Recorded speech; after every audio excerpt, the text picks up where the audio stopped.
ചില ആൾക്കാർ ദൈവം ഇല്ലെന്ന് പറയും. അത് യുക്തിരഹിതമാണ്.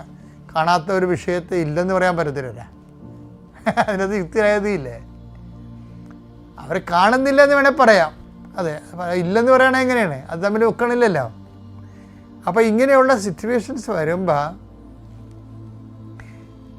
നിൻ്റെ ശക്തി പരിമിതമാണ്. ഈ കളകളെ എല്ലാം പ്രഭോ ഞങ്ങൾ അങ്ങ് നല്ല വിത്തല്ലേ വിതച്ചത്, പിന്നെ കളകളെങ്ങനെ ഉണ്ടായെന്ന് പറയുമ്പോൾ കളകൾ ഞങ്ങൾ എടുത്ത് കളയട്ടെ എന്ന് പറയുമ്പോൾ ദൈവത്തിന് അറിയാം കളകൾ അവിടെ നിൽക്കട്ടെ എന്ന് പറയാം. എന്താ കാര്യം?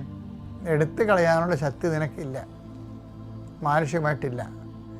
കൊയ്ത്ത് കാലമാകുമ്പോൾ ഞാൻ എടുത്ത് കളഞ്ഞോളാം. അയ്യോ, ഞാൻ എടുത്ത് കളഞ്ഞോളാം എന്ന് പറയും.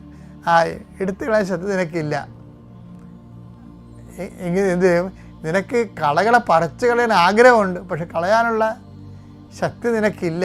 നിരീശ്വരവാദത്തെ തുടച്ചു നീക്കാൻ നിനക്ക് പറ്റണില്ല. പുതിയ കുപ്പിയിൽ പുതിയ ഉരുപ്പടിയായിട്ട് അതിങ്ങനെ ഇറങ്ങിക്കൊണ്ടേയിരിക്കും.